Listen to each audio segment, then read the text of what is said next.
This podcast is recorded on the traditional and unceded territories of the Musqueam, Squamish, and Tsleil-Waututh people. British Columbia, I've seen your mountains high, seen your pretty rainbows and your blue crystal skies, watched your winding rivers as they flow around the bend. To me, you're not a stranger, you'll always be a friend. Coming to you from the West Coast, this is Politicos. Today is March 5th, 2020, and this is episode 179. I'm Stuart Lundenboom. And I'm Ian Bushfield. On today's show, we catch up on the agreement reached on the Wet'suwet'en crisis, but not the pipeline. And we have a special interview with Green leadership candidate Sonia Furstenau. First, let's thank those who help make the show possible. The 86 people who contribute every month. We're down 2 patrons this month. I think it's month regular attrition. People's credit cards expire.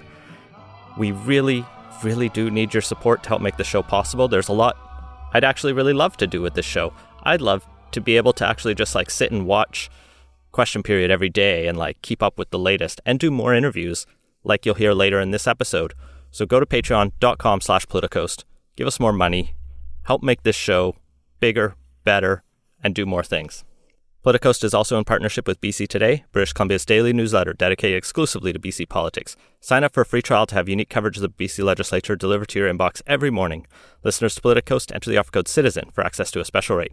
For your free 2-week trial of the newsletter, go to politicstoday.news/free-trial. Let's kick off this week's BC Poly Roundup with some sad news that broke this afternoon. Carol James is retiring from politics because she has announced she has Parkinson's disease. Really unfortunate. She's been a long-standing member of the legislature, past party leader. Yeah, she's led the party through some really tough times. She's 62 years old now. She was first elected in 2005. Wasn't she the leader during the big blowout? In 2001? 2001, no. Yeah. The leader in 2001 was Ujjal Dosanjh. She picked up... Oh, yeah, I think she picked up after. I believe just after Ujjal. She led through the challenging 2009 election where ultimately she ran on an Axe the Tax campaign after the BC Liberals had brought the carbon tax in, and that just didn't go well. But following that and following her time as leader, she really developed a strong respect among all MLAs across the aisle. It was most notable in her announcement today that BC NDP MLAs and BC Liberals and any Greens that were there all gave her an applause and thanked her for her service because she's done a solid job as finance minister. Even if you don't agree with everything, you can't say that she's mismanaging our public finances. So I think we all hope Carol James well and that she still has many days left. But hopefully she enjoys her retirement after the next election. Definitely. Also retiring will be Rich Coleman, who announced last week, just I think after we recorded, the following day, that he will not be running again in that selection. He has a much more controversial time in the legislature, but is a prominent figure. He was the interim leader of the BC Liberals after Christy Clark stepped down, and so, he's going to be missed as well. It's probably good for the Liberals that he's retired. He's, like we hinted at, not without controversy. And it's a safe seat for them, so it'd be a good opportunity to get some new blood in and help refresh a party that kind of needs it. The other new name being appointed isn't really a new name, but the new clerk of the legislature has been officially named, and it's Kate Ryan Lloyd, who's been serving as the acting clerk since Craig James was unceremoniously dragged from the building. The committee studying who should be the new clerk unanimously recommended her, and it seems like she's been doing a good job steering the legislature through an otherwise fairly controversial and difficult time as it tries to figure out, A, what was going on, and B, how to clean up the mess. And the mess seems to be cleaning up as there are fewer dramatic ledge spending scandal stories coming out this year. Yeah, we're talking about LAMC less and less, which is probably a good thing. For them and for us. Well, let's get into what bills hit the floor of the legislature this week. There are 2 new government bills. First up, Bill 5, the Employment Standards Amendment Act. This is, as promised in the throne speech, the additional 5 paid days leave for survivors of domestic and sexual violence. It's a difficult one to disagree with. Yes. This was the one that Wilkinson poorly described. but walked back those words, so we'll not repeat them here. It does make me wonder, especially given all the news about COVID-19, if it's not time for a bit more paid sick leave in general in BC, because the Premier was encouraging employers to proactively provide paid sick leave for their employees, but here he is demanding they do paid leave in certain cases. Making sure people can stay home when they're sick is good for everyone. Yeah, I know. I've definitely stocked up on supplies the last 2 weeks in my apartment without leaving it. I'm purposefully not doing it because I'm so annoyed at I'm not doing the people who are hoarding 50 bags of toilet or 50 packages of toilet paper, which for some reason is the thing everybody thinks they need more than anything else. Yeah, as Vancouverites, you should generally have water and some food for the earthquake or something like that will eventually hit us. You don't need all the toilet paper that Costco sells. And please stop sharing those stories. It only contributes to panic. Next up, Bill 11, part of the ICBC overhaul. So this is what we talked about a couple weeks back on the no-fault insurance changes that's being introduced here. The enhanced care model of insurance. Yes. Also, there's a provision in there to prevent the government from taking money from ICBC, which David Eby did a big press conference about and tried to make a big deal about it, but it's ultimately a pretty symbolic thing because any future government can just change the legislation, and he pitched it as banning the government, which he really can't do. And I kind of wish governments wouldn't do this pointless symbolic stuff. It's a little bit like a balanced budget law. The argument is it will take an actual bill. You can't just sneak a line in the budget to undo this change. But governments can pass bills pretty quickly if they want to. So, yeah, you probably can't do it in a big budget bill, but you could probably find a way to put it in some other reform. Miscellaneous amendments. Anyway, this is going to be the main focus, I think, of a lot of the legislative debate over the coming weeks, aside from estimates, which are always fun. Are they fun? No. I mean, sometimes some interesting tidbits fall out of it, but it's a really dry debate going line by line through the Ministry of Tourism's budget. Unless you're in Alberta, where they're closing provincial parks. That's not cool. But yeah, this is the bill that will create the enhanced care coverage. We'll see, the debate's going to happen. We talked about it already. The other bit of news that's related to this week is a class action lawsuit has been launched against ICBC for $900 million, claiming the insurer has overcharged for insurance and undercompensated victims. And they have a couple model complainants to make this case. And they're arguing if they win, everyone in BC will effectively share in this payout. And obviously trial lawyers are well behind this, and I don't know how much of a chance they have. Class action lawsuits are difficult, but that's a big price tag that gets them a shiny headline at least. And the only other bill I want to mention is Mary Polak's private member's bill M203, which came out this week. She's put it forward before. It's the Name Amendment Act. This is the act that would allow you, if you get married, to use a hyphenated name without paying any money. So right now in BC, when you get married, the law allows either partner to take the other partner's surname. So I could be, and I actually can be legally in Milbrat, and my partner can be Sonia Bushfield, and we could just switch. And it's all gender neutral. It's nice. Yeah, that I think it's well phrased the way it is, but it does miss this, frankly, quite common scenario where people like to hyphenate or otherwise mash up their names, but they have to pay the name change fee. If they do that. Seem ideal. So this is seems like common sense thing that's a little surprising isn't already in place. Yeah, and it's one of those, there's no clear partisan, we should or shouldn't do this. It's just make it easier for people to get married and use whatever name they want. Take the bureaucracy out of the way a little bit. So good on Mary Polak for pushing that forward. Again, this is actually the second time this bill's been introduced. Didn't pass last time, as private members' bills typically don't. Yeah, and she highlights that in the BC Liberal time, they did take up some, nonpartisan good ideas as government bills when they came forward, and she's hopeful this government will do that. I'm not optimistic based on their track record so far, but we'll see. Well, that about does it for the bills. A couple other BC politics news items. The Supreme Court of Canada has declined to grant leave to appeal the Trans Mountain Court challenge. We talked about this when the previous court ruled on it. We expected it would go up to the Supreme Court. And turns out no. They won't be hearing those challenges, and lower court's ruling will stand. This isn't too surprising. I think the BC Court of Appeal was pretty strong in its decision. So one of the final tools in the toolbox to stop Trans Mountain expansion. I mean, there's still the inevitable, it's really economically difficult to make oil expansion work these days. But, I mean, the government of Canada is bankrolling this, so...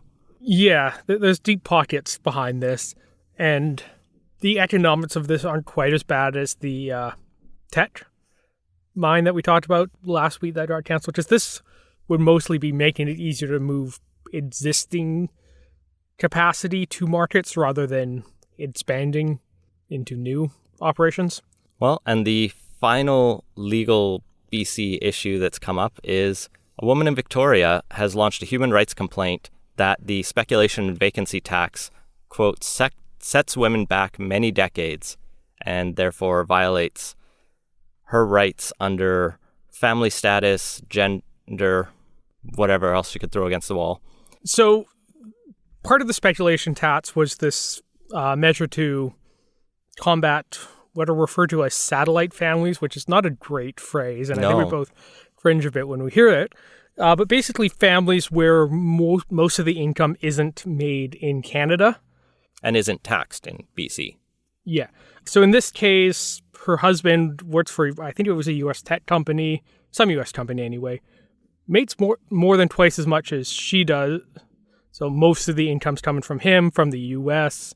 They are not considered, most of their income's considered to be out of Canada. Therefore, they get hit with the speculation tax. The way I heard one tax economist who's worked on the speculation tax specifically describe this was, I have no pity for them. If he filed taxes in BC, they would be exempt, but they seem to have refused to do that one thing. Nevertheless, I don't know the exact details of the inner workings of the speculation tax. This family's being hit with a I think it was $13,250 tax bill, which I think I did the back of the envelope calculation. Their house is probably worth $600,000 or $700,000, which in Victoria these days is pretty average. Yeah, isn't too fancy. So I do get that that is a large tax bill to be hit with when I believe she's a single mom and he's working out of the country. They're not super wealthy, but it does kind of raise the issue of like if he could easily pay it or if he could easily file taxes here and get out of it. Yeah, I don't know the details of the tax treaty we have with the U.S. and how those filings work. I'm not going to weigh in on it too much. I mean, the satellite family thing always struck me as the weakest part of the speculation tax. Like, you know, if there's nobody living in a place, I mean, especially when we aren't built enough, it made sense to encourage that to be, you know, occupied by residents. When someone is actually living here, you know, and then, you know, patronizing the businesses in the area, basically contributing to the community, all that stuff, even if the taxes don't necessarily align, ideally, it doesn't make a huge amount of sense to penalize them on that, and it was always the weaker part to me. But ultimately, just because a policy is dumb or bad doesn't mean it's discriminatory, and I have kind of struggled to see the gendered aspect of this other than I think it's that, stay-at-home mom. I think she does earn some income, but the income differential's large enough that I can, I guess, make the argument it's a gender pay gap thing. I think it's a high bar for them to go through the Human Rights Tribunal, but we'll see. Maybe they will take it up. The government still has to respond and undoubtedly move to dismiss, and we'll see where it goes then. Well, for our main segment, an agreement reached. The big news coming out of this weekend was the negotiations between Scott Fraser, the Provincial Indigenous Relations Minister, Carolyn Bennett, his federal counterpart, and the Wet'suwet'en hereditary chiefs reached an agreement. We don't know exactly what it says. It's being sent to the Wet'suwet'en people to consider and build consensus and agree upon. But we have a rough outline, and the hope is that it doesn't solve the pipeline dispute, but it kind of explicitly doesn't solve it. But ideally, it sets the basis so we can then solve it. It gets way more complicated. So let's dig into this. A lot of this is drawn from Emma McIntosh's great piece on the National Observer that I'll throw a link into. There's also a lot of other coverage. As I mentioned, a lot of independent media has been doing a lot of good work on this, and a few other journalists have been doing other good work. So do find more and read.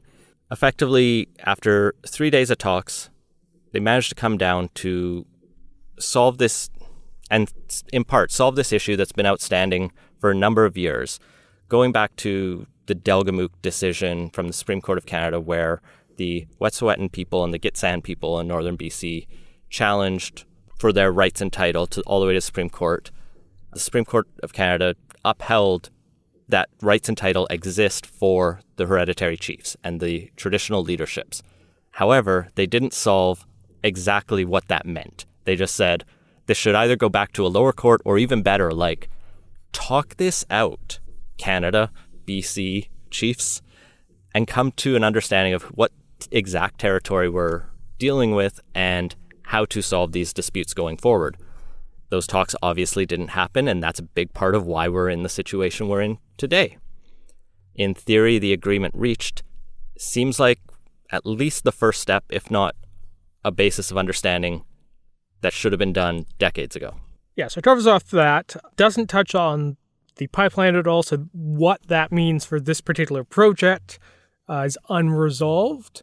The provincial government seems fairly insistent that the pipeline's going to be built. In fact, I think that was Horgan's exact words today, is the pipeline will be built. The hereditary chiefs have taken the opposite position. They still maintain it's their land, their rights and title. The province is taking the agreement we're reaching is forward-looking, kind of like when we passed UNDRIP. We only mean future decisions must be respectful of Indigenous rights. All the past, we can kind of just draw a line and go, oops. And it just happened to be that approval of this gas pipeline, LNG pipeline, and the project at the end of it all happened before. So, too bad, which doesn't seem satisfactory, even if the quote-unquote rule of law follows that line. Yeah, and also left out of this were the elected chiefs. They've come out and said that, yeah, we want a seat at the table if anyone's going to be discussing this stuff.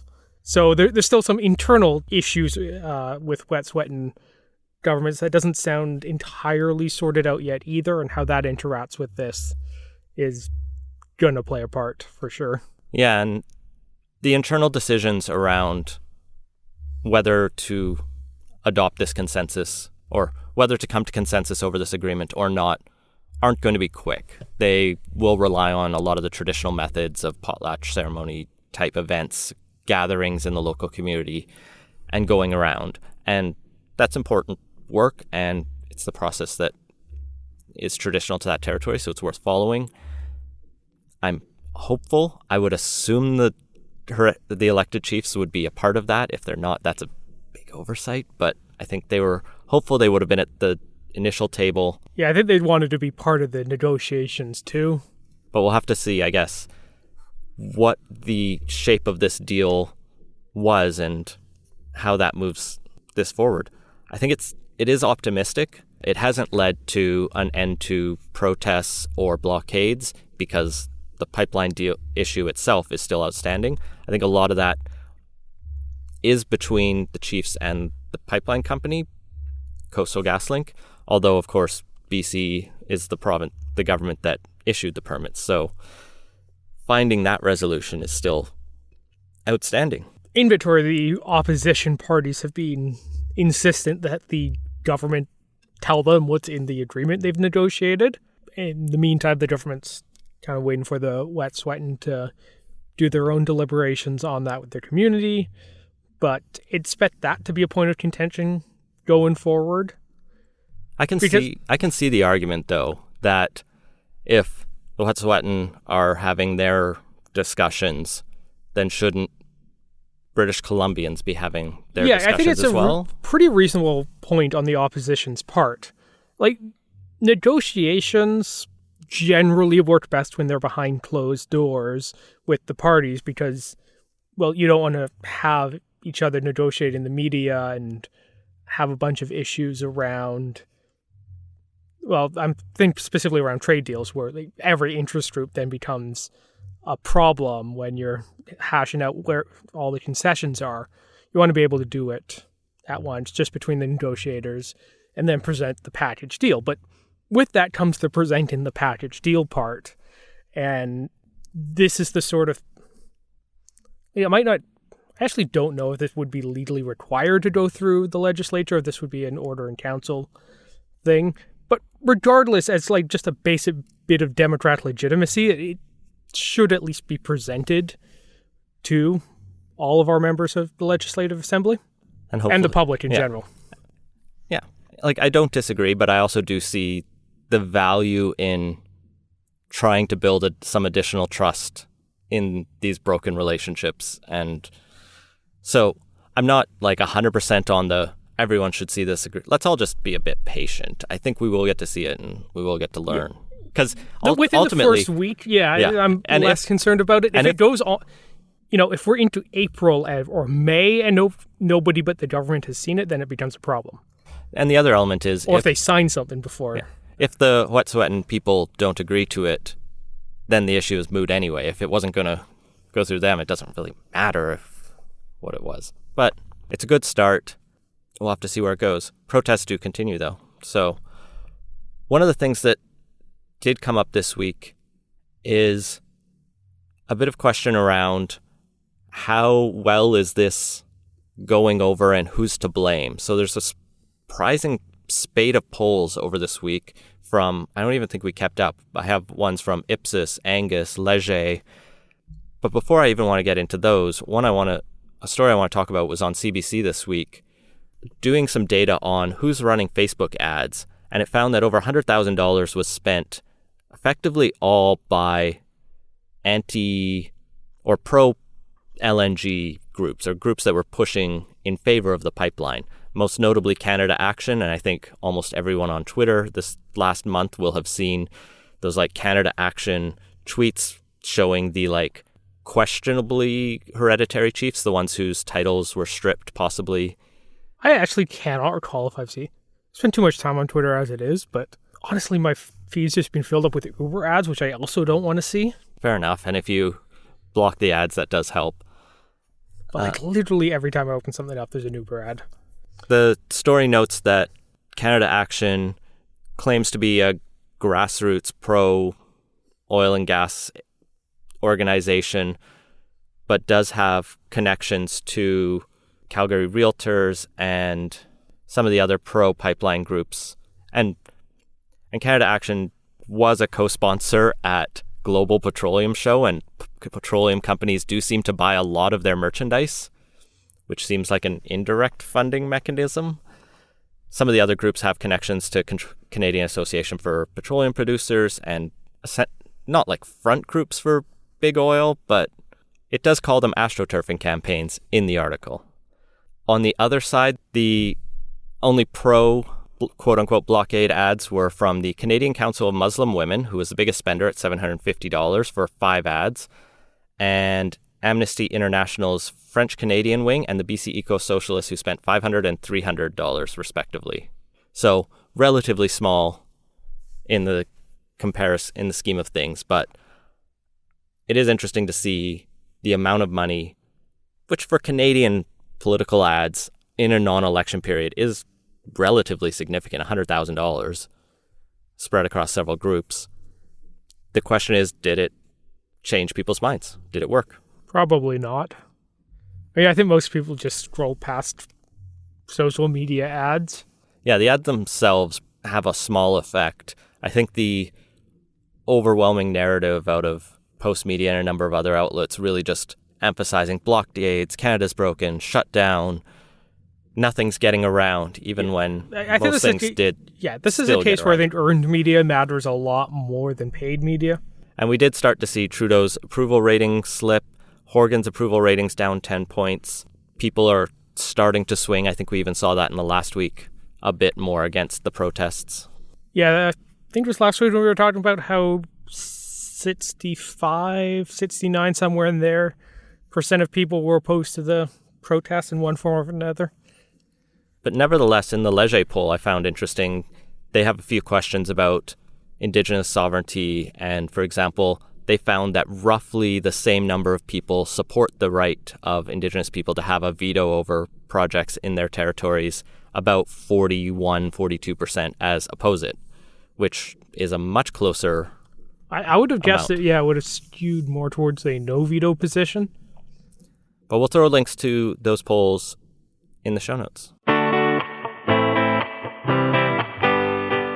Earlier this week, you sat down with at the time, the only leadership candidate for the Green Party of BC, Sonia Furstenau.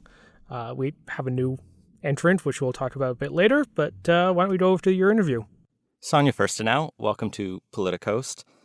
First, for those who aren't familiar with your background, what is it that got you into politics, briefly? Briefly. Well, it was really a deep disappointment with a decision that the provincial government had made to grant a permit for a contaminated landfill at the headwaters of the Shawnigan watershed for 5 million tons of contaminated soil. As the community stood up and fought back against this, it was revealed that there was a secret profit-sharing deal between the owners of the landfill and the engineers who had been tasked under professional reliance to design and oversee and put that landfill together. And when we discovered that secret deal and presented it to government, we discovered that under professional reliance, it's okay to have a profit-sharing deal with your engineers.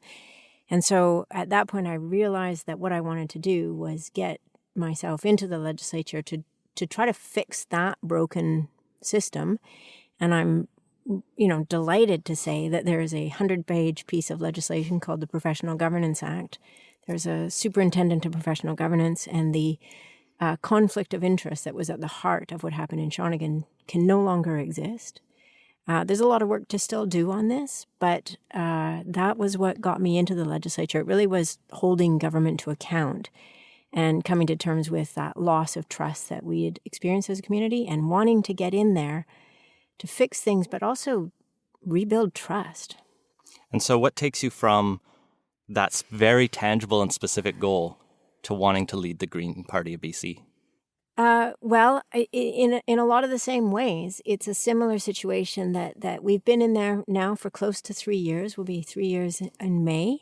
And recognizing that there are two parties in British Columbia that are really rooted in old ways of looking at politics, at governance, at the economy, and that there is a really huge need in British Columbia for a different vision for our future, and that those parties are not offering that vision. And I think that there's just a vacuum of that right now, and I'm going to stand up and offer that vision and hopefully help people recognize that we are not just a viable alternative, but a really important alternative in BC politics right now, because we need to wrap our heads around the transition that is upon us. And how do we put British Columbia in the best position to get in front of this transition and to benefit citizens of this province as we transform our economy? So what's the case, though, for Sonia Furstenau as leader of the Green Party, as opposed to, I don't think there are any declared other candidates in the field, but assume one comes forward. Why you, not them? Well, we're making the case right now. We've released our economic platform for a resilient economy.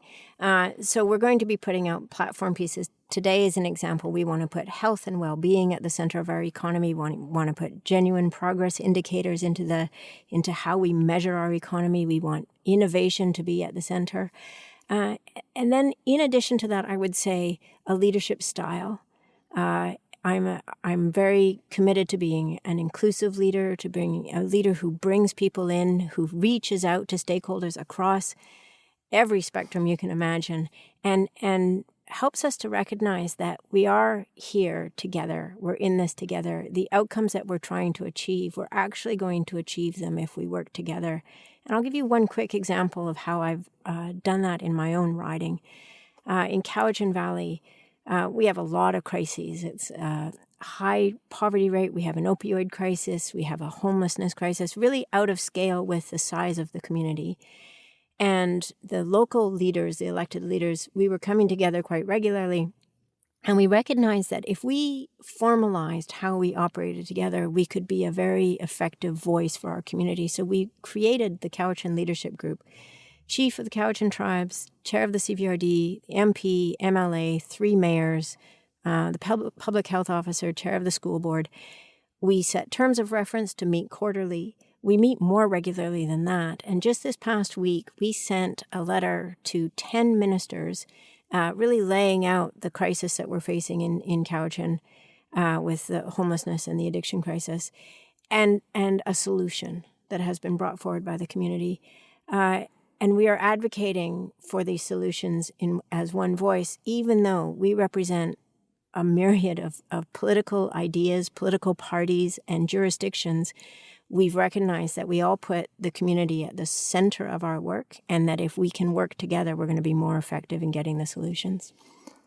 I think one of the things that highlighted Andrew Weaver's leadership was a similar commitment to trying to work with different sides of the bench or across the legislature. Do you see yourself as really just trying to continue that legacy, or are there key areas you want to do something different? I think we want to build on that legacy. It's a important legacy that he built, and we are now ready to take that to the next level. And so, of course, continuing to work across the aisle in the legislature, and I think the work in the Legislative Assembly Management Committee is a real example of the extraordinary changes we've been able to bring to that institution by working across party lines.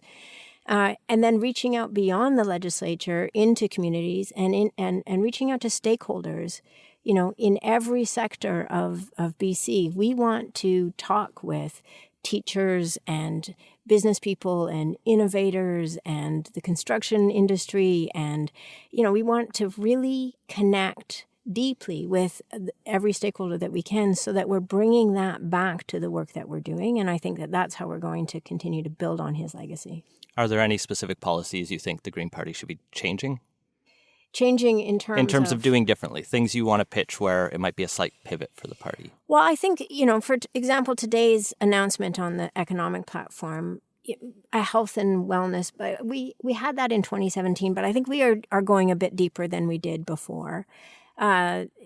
Really pushing for the genuine progress indicators to be part of how we are measuring that. We're looking at the examples of 4-day work weeks happening in other places in the world, Japan, for example, where there is some success in that. Finland is also looking at that.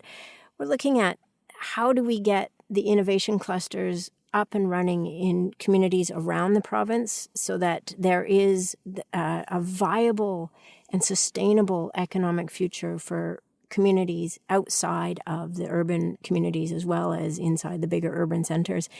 And I get that. I've lived in Victoria for a long time, but we moved up to Shawnigan and have really enjoyed living in a smaller community.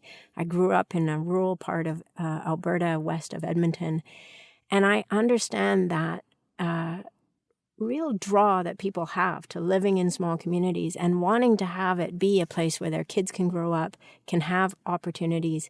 And I think we have to get in front of that so that those communities can have that kind of future that we want for them. I think one of the other challenges for the BC Greens going forward is you've had 3 years with the NDP in a confidence and supply agreement and are presumably going to have another year and a half going into October 2021 unless things can change. In matter of confidence, for example, how you were quoted or what the story was told about your role allegedly in that confidence supply negotiation. According to the authors, you would vomit if you had to sign a deal with the Liberals. You've addressed it a little bit before, but I think you do need to sort of address it again. If we came out of the next election in a minority situation where you had the same choice that Andrew Weaver faced in the last election, how can you reassure voters that you'll put the interests of the province ahead? Oh, well, first of all, policy is what really matters to me. And more importantly, policy that is informed by research, by evidence, by data. We have a real lack of that. And we've even seen where the current government has ignored the recommendations of their MSP task force, right? We have this incredible opportunity to put excellent policy forward and to move us in a direction that we want to go. And what we have to identify is where we want to go. And that's why we're putting out this vision. And then how do we measure if we're getting, that's where we put in the indicators. And so for me, it's not about, this party or that party. It is about how do we move this agenda forward in the most effective way. When we got into that agreement negotiations in 2017, it had been the first minority government in BC in over 50 years. There was no handbook. There was no guidebook. We were in a fishbowl. And I think that we negotiated an agreement that has served us well, but we are going to absolutely learn from that experience and take that learning forward because we want to do better next time. And it isn't about this party or that party. It really is about how are we going to achieve these absolutely essential goals that we need to achieve for this province. And working across party lines is the way to make that happen. A lot of that work has happened in the legislature in the last 3 years, and we need to lean into that work in whatever way we can. So how do you differentiate for voters the Green Party going into the next election from the Green DP, the minor partner of this confidence and supply agreement? It's a really important question. I'm really glad you asked it. So I think the way that we're going to start by showing why the Greens are so important is to identify the structural changes that have happened in BC because we are in the legislature. So we can start with banning big money, which we did before the other two political parties. That was a very essential part of our platform. I can't say whether or not it would have happened had we not been there. The NDP said they might, but they had accepted donations in the 2017 election from unions and corporations. So we got big money out of politics. We brought in lobbying reforms so that people can know who's lobbying and how often they lobby. That was on nobody else's agenda. The changes to professional reliance. Again, both of the other parties went into the 2017 election saying it was not on their radar to change professional reliance. So that has changed because we were there. The revitalization of the Environmental Assessment Act. Adam's incredible work on salmon, which resulted in the BC Salmon Restoration and Innovation Fund. Cowichan was one of the first recipients of a $4 million engineering grant to do a study on the weir that we need for Cowichan River. Clean BC, an economic plan for how do we move forward in a time of climate change. UNDRIP. Adam has put incredible effort and time into ensuring that UNDRIP move forward. So these are structural changes that 3 MLAs have brought forward because of the situation we were in and because of the work that we have done. Imagine what we can do when we have a lot more MLAs in there changing the direction. And I think the other really important thing is that we have 2 other parties that are focused on looking backwards for their ideas. And this is not the time to look backwards. Extracting raw resources and shipping them off without doing any value added, without ensuring that the communities from which those resources are extracted are benefiting, without ensuring that we are bringing innovation and technology and putting the well-being of our local economies first in those kinds of decisions. We have to move away from that kind of thinking. The fact that both of those parties voted 14 times for Bill 10 last year, which was to give us over $6 billion in subsidies to the LNG industry. We were the only caucus to vote against that. And it is very connected to what is happening right now across Canada. We need to move away from subsidizing the fossil fuel industry. We need to look at what kind of energy and what kind of future we want for this province, and then lean into that, invest in that, stop investing in yesterday's industries and start investing in the future we want. You mentioned resource upgrading there. Which resources are you talking about, just quickly. So one quick example would be I was in the Kootenays last summer. I went to Kolesnikov Lumber. So they get timber supplied from the Herritt Proctor Community Forest, which is managed for a number of values, including climate adaptation, water security. That and the funds go back to the community. The timber is then used by Kolesnikov to add value added, but he's going well beyond that. He's building a mass timber factory. And we'll be creating these mass timber products that will then be used for building buildings right here in BC and around the world. This creates jobs. This creates a better economic outcomes for that resource that is being extracted. It means that it benefits over and over again that local community and the whole BC economy. This is the future we need to look at. Shipping timber as quickly as we can off our coast as a raw resource is not the future that we should be in any way looking at. I assumed you were talking about timber, but you might have been talking about oil or gas upgrading as well, and I thought that would be out of character. I think that we have the opportunity to transform our forestry economy into one that is truly sustainable, that creates sustainable long-term jobs in communities. But we have to begin the process or lean into the process of recognizing that, for example, community forests are shown to provide far more economic benefit to the communities than when it's lands that are just being used by timber companies, and that wood is extracted and off it goes. I talked to the mayor of Fort St. James in the summer of 2017. I went up there. He was very excited. He's like, "You're the first Green MLA to come to Fort St. James." I'm like, "Yes, I am." And I'm going to come back. It's a lovely town.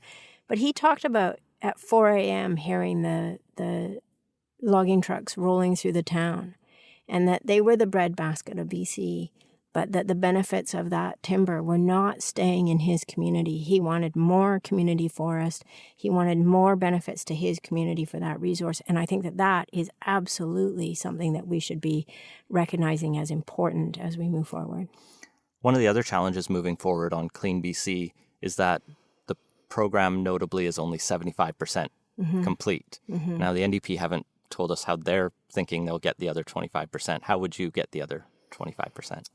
Well, I mean, Clean BC is definitely being worked on by a number of people. I think that it would have been far easier had they not chosen to go forward with LNG Canada, right? That is the greatest impediment to succeeding in the targets for Clean BC. So we have to transition away from that kind of subsidy of the fossil fuel industry. But we need to look at really innovative ideas around how we live, how we get around, transportation, transit. It can be a significant part of how we solve this.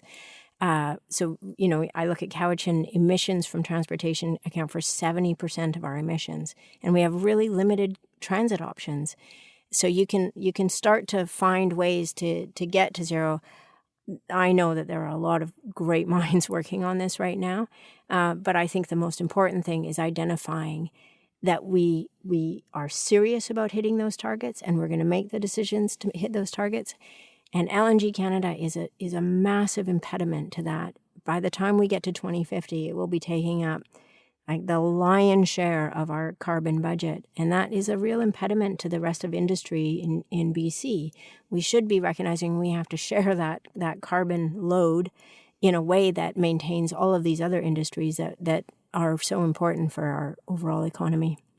Well, let's come back to the party aspect of being leader. The BC Greens have 2 seats right now. Andrew Weaver's an asterisk. He's an independent technically.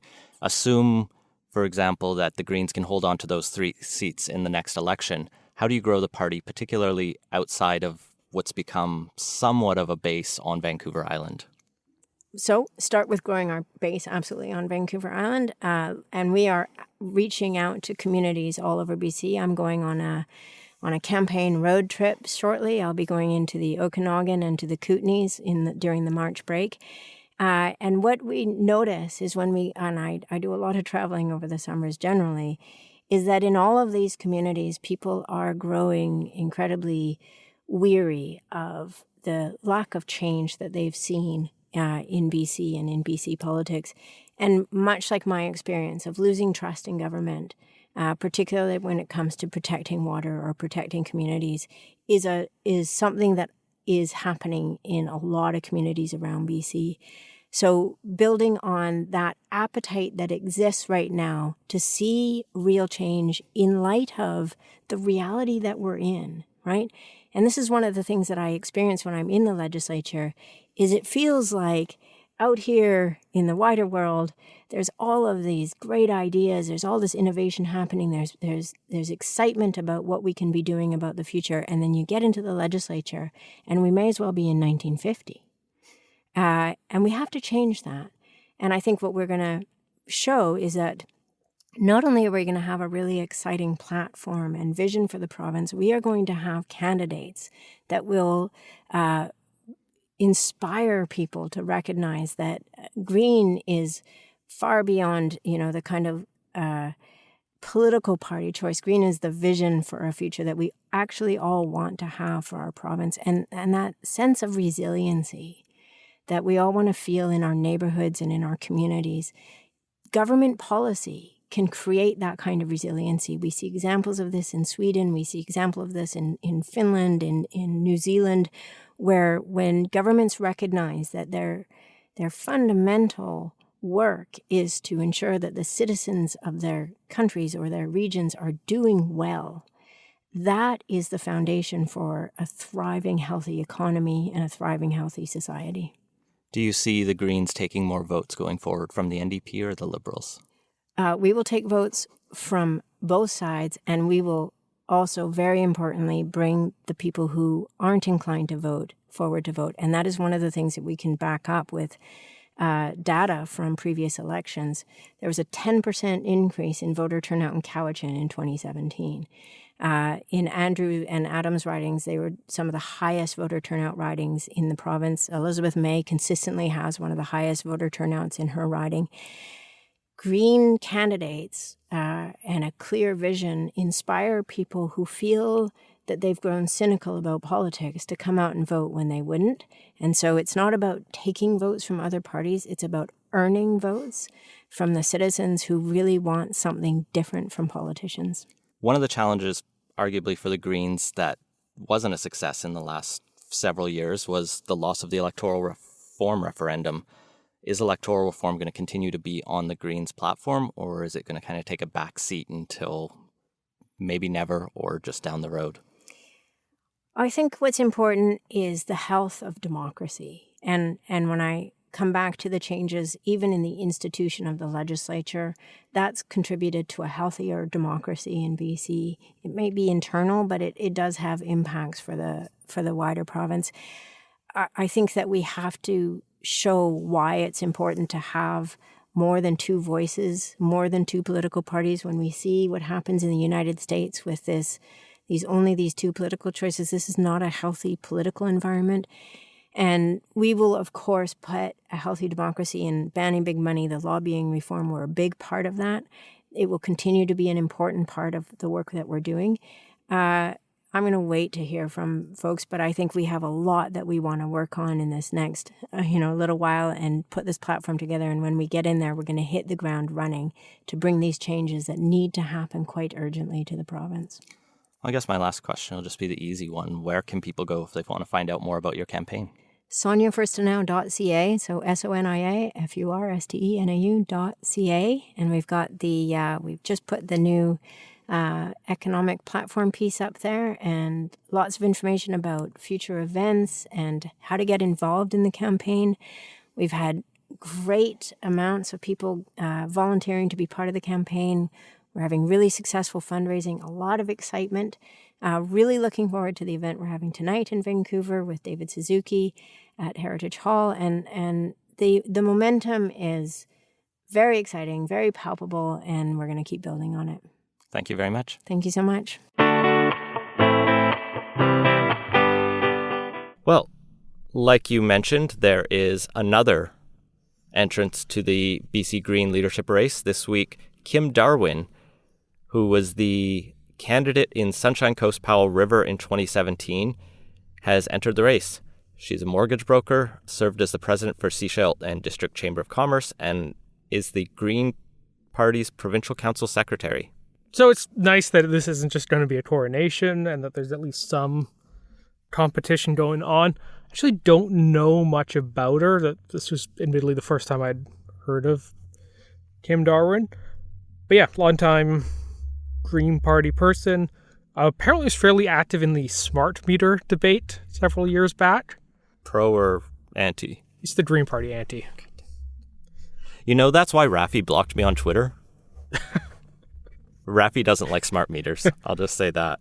And he also doesn't like being called out on anti-science positions. Cool.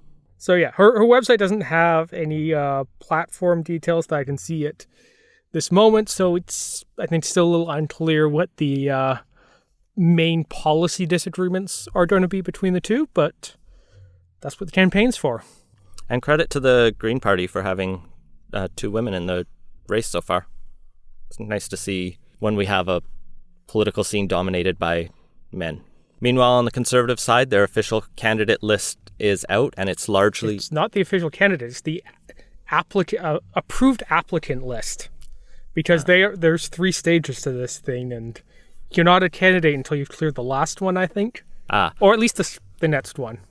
Well, the big news is the one who didn't make the first round was Richard Descaries, the guy who'd gone around spending his first phase of campaign bemoaning abortion rights, gay people, and really anything else he could say offensive to get some attention. So, no loss in him not running. He wasn't going to win anyway. No, but I think the social conservatives are a little upset about him being winnowed out, perhaps. I mean, they still have Derek Sloan, I believe Jim Karahalios, and I don't know, maybe Rudy Husney as their people. Yeah, it's not quite clear where the rather large social conservative contingent's going to land. Neither of the 2 front runners are particularly oriented in that direction. Which are Peter MacKay and Erin O'Toole, and both of them made some news this week as they pretty much... So we should go through the whole list before. We didn't actually mention all the names. So beyond Peter MacKay and Erin O'Toole, the 2 front runners, Peter MacKay being a more front runner, I guess. Definitely polling a lot better, yeah. That's mostly name recognition. Between him and Erin O'Toole, there's Marilyn Gladu and Derek Sloan, who are both MPs. Leslyn Lewis, a former an unsuccessful candidate in the 2015 election, I think it is. One of the recent past elections. Lawyer out of Toronto. Rick Peterson's back.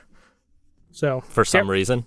I guess his flat tax proposal needs another kick at the can. There's Rudy Husney, Jim Karahalios, and that is it.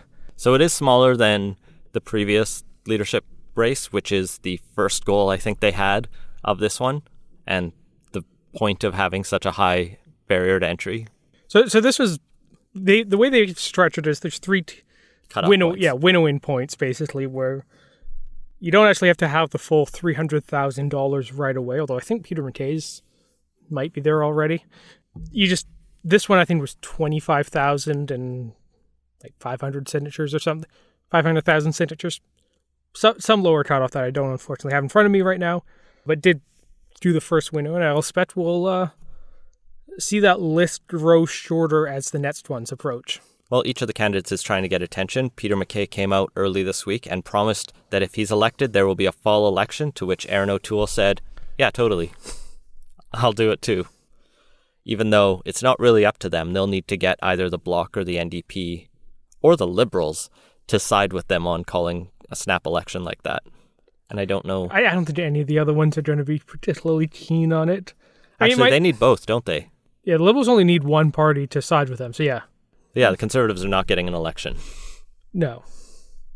I mean, minority governments are unstable, but there's no indication that at this point that come October, when Peter MacKay was promised an election, that the other parties will be in a position to grant him his wish. I think the bigger news this week, though, was the big endorsement for Aaron O'Toole that came just this afternoon from Alberta Premier Jason Kenney. We were trying to figure this out in the patron Slack today. Do premiers endorse leadership contenders? And we couldn't find an example. There's examples of like NDP party leaders or candidates endorsing candidates and past premiers endorsing. But sitting premiers seem to generally stay out of federal politics, even when there's a lot of alignment. So this is notable for that reason. Plus also, Jason Kenney's probably the strongest voice for the Conservative movement in Canada right now. Yeah, of the Conservative premiers, I think him and Rob Ford or him and Doug Ford are the two big high-profile premiers. You also have like Brian Pallister, who's too reasonable to do much to shake things up. Scott Moe. I think there's one out in the Maritimes somewhere. But yeah, Jason Kenney's kind of the main, I don't want to say shit disturber, kind of shit disturber. He's definitely the one who's out there being most vocal and antagonistic towards Trudeau. Yeah, the Alberta had a fair deal panel out this week consulting on how much should they separate and how much is Alberta being screwed, to which the answers are a lot or a very lot. So notable also, I think, is that Kenney was deeply enmeshed in the Harper Conservative government and seems to have positioned himself as the de facto leader of conservatism in Canada. And the fact he's endorsing Aaron O'Toole suggests that's where they want to keep it within the Harper-esque realm versus Peter MacKay. Although skewed even Aaron O'Toole, I think he was more got moderate, into federal conservative politics after the merger, but like he was never really a Albertan centric quote unquote true blue conservative. He's a much more moderate person, despite the persona he's taken on for this run.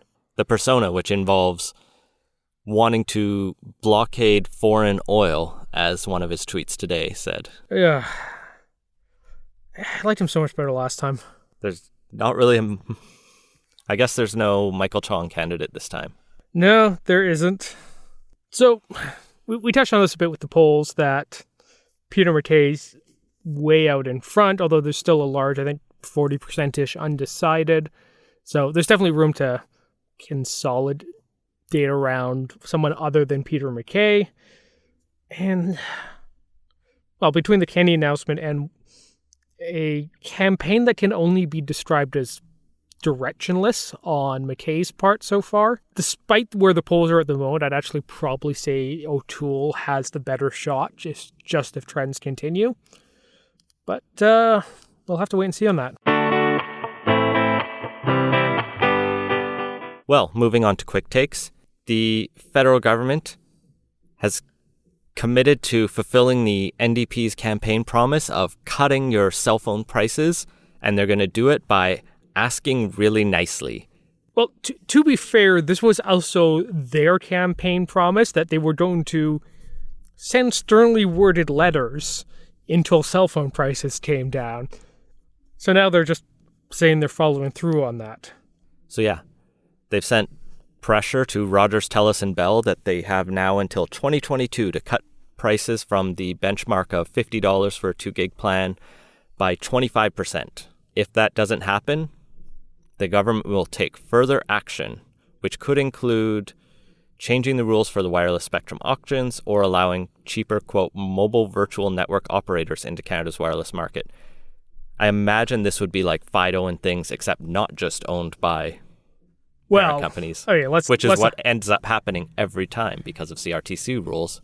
Yeah, like the Liberals have so far shown no indication that they want to allow more competition from outside Canada into the market.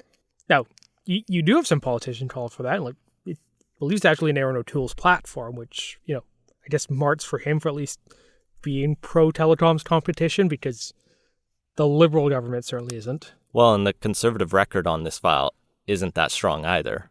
Yeah, they didn't really do much for their 10 years. I think we had Wind start up for a while and then got bought out, so... I think you'll find a lot of conservatives were not happy with the Harper government on a bunch of the competition stuff. So here we are, strongly worded letters on cell phones. It's not going to do anything. Your phones are always going to be expensive. Deal with it. They don't have to be. But this government's not really going to do much on that. If they were, they would have started with a stronger position than we'll yell at them. Well, the other thing that's not getting cheaper is beer in Ontario.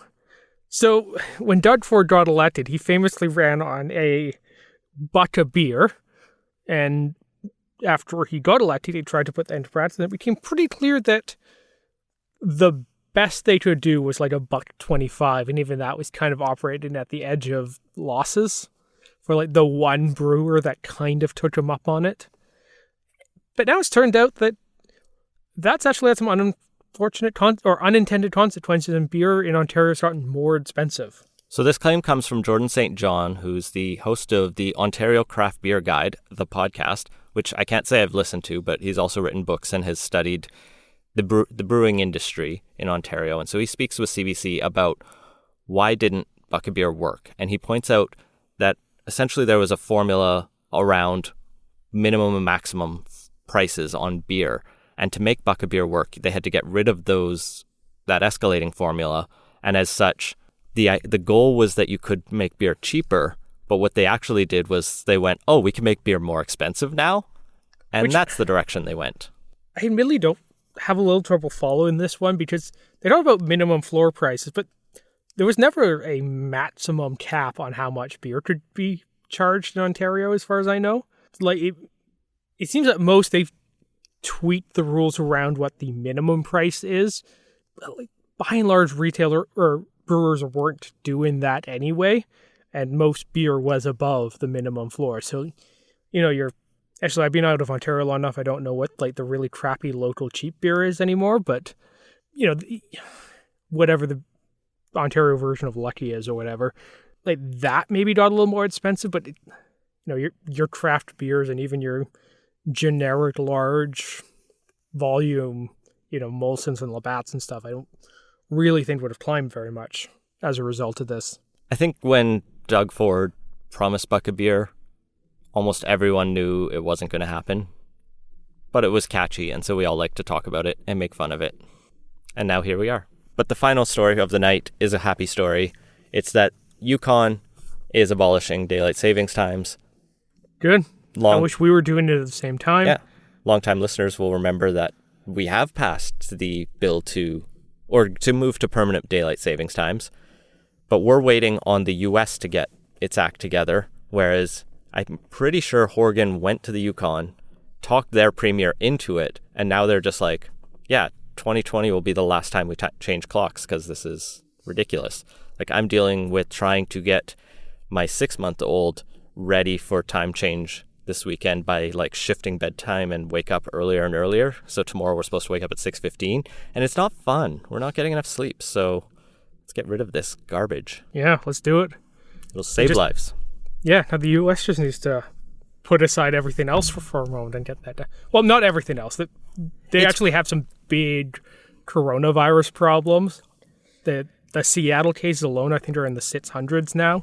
May have been circulating there since January. Wash your hands, people. That's really it's not where I expected to go from this daylight savings time story, but definitely wash your hands. And the U.S. needs to start testing people more. But in the meantime, when once they get that sorted out, they need to go back and fix their daylight savings rule so we can change ours. Or as Bonnie Henry, the provincial health officer, said, wash your hands like you've been chopping jalapenos and you need to change your contacts. Good advice. And that has been Politicos. Find links to everything we talked about at politicos.ca. Support the show and get access to our exclusive Slack channel at patreon.com/politicos. Our intro music credit is Beautiful British Columbia by Serge Plotnikov. Politicos is a production of Leg and Boot Media, and editing services are provided by Cortado Productions. Thanks for listening.